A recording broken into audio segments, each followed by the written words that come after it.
Hello everyone, welcome to my channel blogs of Debadrita. তো এই ফুরফুরে শীতের ওয়েদারে তোমাদের জন্য নিয়ে চলে আসলাম একটা নতুন রেসিপি ব্লগ, যার নাম হলো চিকেন বিরিয়ানি।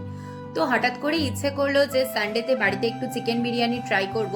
তো সেটারই প্রিপারেশন করতে আমি চলে গিয়েছিলাম রান্নাঘরে।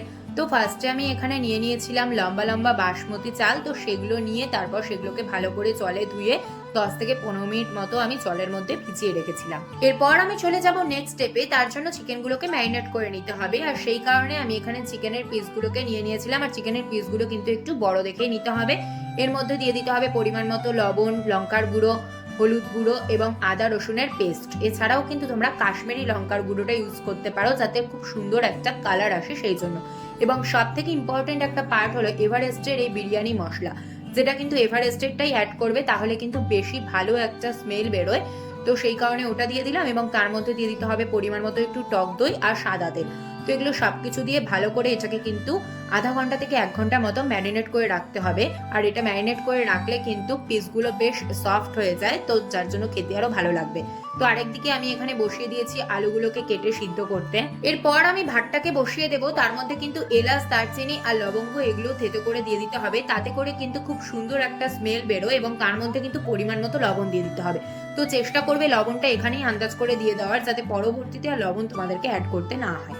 তো এরপর আলুগুলো যে সিদ্ধ করে নিয়েছিলাম তার মধ্যে আমি পরিমাণ মতো একটু ফুড কালার দিয়ে দিলাম, লবণ, হলুদ, এছাড়া একটু ভিনিগার দিয়ে দিলাম। তো এগুলো সবকিছু দিয়ে সিদ্ধ আলুটাকে মেখে নিতে হবে। এরপর ডিমগুলোকে লবণ দিয়ে সিদ্ধ করে নিতে হবে। সিদ্ধ হয়ে গেলে এগুলোকে ভালো করে ছুলে নিতে হবে। আরেকদিকে বসিয়ে দিতে হবে কড়াই। তার মধ্যে দিয়ে দিতে হবে পরিমাণ মতো সাদা তেল। তার মধ্যে ওই সিদ্ধ আলুগুলো দিয়ে ভালো করে ভেজে তুলে নিতে হবে। আবার ওই তেলের মধ্যে দিয়ে দিতে হবে পরিমাণ মতো পেঁয়াজ কুচি, এবং সেগুলো দিয়ে ভালো করে গোল্ডেন গোল্ডেন করে ভেজে নিতে হবে, কারণ এগুলো দিয়ে কিন্তু তৈরি করতে হবে বেরেস্তা। সেই কারণে একটু মুচমুচে করে ভেজে নিতে হবে এই পেঁয়াজগুলোকে। এরপর ওই বেরেস্তাগুলোকে উঠিয়ে নেওয়ার পরে ওই তেলের মধ্যে দিয়ে দিতে হবে আবার কিছুটা পরিমাণে পেঁয়াজ কুচি এবং রসুন বাটা। তারপর সেগুলোকে খানিকটা নাড়াচাড়া করে কষিয়ে নেওয়ার পর ওর মধ্যে দিয়ে দিতে হবে কিছুটা পরিমাণে টমেটো কুচি। তো টমেটো কুচিগুলো দিয়ে ভালো করে আবার নাড়াচাড়া করে তার মধ্যে দিয়ে দিতে হবে ওই ম্যারিনেট করে রাখা চিকেনগুলো। তো সেগুলো দিয়ে ভালো করে আরেকটু নাড়াচাড়া করে আরেকটু কষে এলে তার মধ্যে দিয়ে দিতে হবে নামানোর আগে পরিমাণ মতো গরম মশলা। তো গরম মশলাগুলো দিয়ে একটুখানি নাড়াচাড়া করে তার মধ্যে কিন্তু আলুগুলোও দিয়ে দিতে হবে, এবং আলুগুলো তোমরা গরম মশলা দেওয়ার আগেও দিতে পারো, কিন্তু আমি একদমই দিতে ভুলে গিয়েছিলাম, সেই জন্য আমি লাস্টে আলুগুলোকে আবার অ্যাড করে তারপর কিছুটা নাড়াচাড়া করে নিয়েছি। এরপর আমি গ্যাসের মধ্যে একটা হাঁড়ি বসালাম, তার মধ্যে খানিকটা পরিমাণে ঘি এবং কয়েকটা তেজপাতা দিয়ে আমি কিছুক্ষণ ফুটিয়ে নিলাম। দেন ওর মধ্যে দিয়ে দিতে হবে স্টিম করে রাখা রাইস। এরপর দিয়ে দিতে হবে চিকেন এবং গ্রেভিটা। দেন আবার ওই স্টিম রাইস গুলো দিয়ে দিতে হবে। এরপর এর উপর দিয়ে কিন্তু ছড়িয়ে দিতে হবে কিছুটা পরিমাণে ওই যে ভেজে রাখা বেরেস্তাটা ছিল সেগুলো। তো আমার বেরেস্তা একটু বেশি ভালো লাগে, তাই আমি একটু বেশি করেই বেরেস্তা দিয়েছিলাম। এরপর অন্য সাইডে একটা কাপের মধ্যে নিয়ে নিতে হবে কিছুটা পরিমাণে লিকুইড দুধ। তার মধ্যে দিতে হবে কয়েক ফোঁটা মিঠা আতর এবং সামান্য পরিমাণে একটু ফুড কালার। তো এগুলো সবকিছু দিয়ে ভালো করে মিক্স করে আমি রেখে দিয়েছিলাম, এটা আমরা পরে ইউজ করব। এরপর আবার চলে যেতে হবে বিরিয়ানির হাঁড়ির দিকে। ওখানে বেরেস্তার উপরে দিয়ে দিতে হবে বিরিয়ানি মশলা। তারপর দিয়ে দিতে হবে গোলাপ জল এবং কেওড়া জল, আর এই দুটো কিন্তু অবশ্যই বিরিয়ানিতে ইউজ করতে হবে।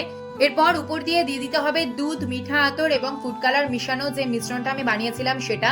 তো তারপর দিয়ে দিলাম উপর থেকে একটু ধনেপাতা কুচি, আর এই ধনেপাতা কুচিটা কিন্তু একদমই অপশনাল, আমার ফ্লেভারটা খুবই ভালো লাগে সেই কারণেই আমি ইউজ করেছিলাম। দেন আমি ওই ডিম সিদ্ধগুলোকে হাফ করে দিয়ে দিয়েছি, তোমরা চাইলে গোটাও দিতে পারো। দেন উপর থেকে দিয়ে দিলাম ঘি। এরপর হাঁড়ির মুখটাকে বন্ধ করে দিতে হবে, আর নিচে একটা পাত্রে কিছুটা পরিমাণ জল নিয়ে নিতে হবে। তারপর সেই জলটা ফুটে এলে উপরে হাঁড়িটা দিয়ে মিনিট 5 থেকে 7 জন্য এই বিরিয়ানিটাকে স্টিমে বসাতে হবে।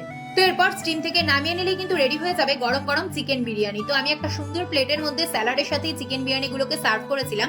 তোমরা চাইলে কিন্তু রায়তা দিয়েও এই চিকেন বিরিয়ানিটা সার্ভ করতে পারো, আর রায়তার রেসিপি কিন্তু আমার চ্যানেলে রয়েছে, অবশ্যই কিন্তু তোমরা দেখে আসতে পারো। তো এই বিরিয়ানির কালারটা কিন্তু একদম প্রপার এসেছিল, আর খেতেও কিন্তু দারুণ টেস্টি হয়েছিল।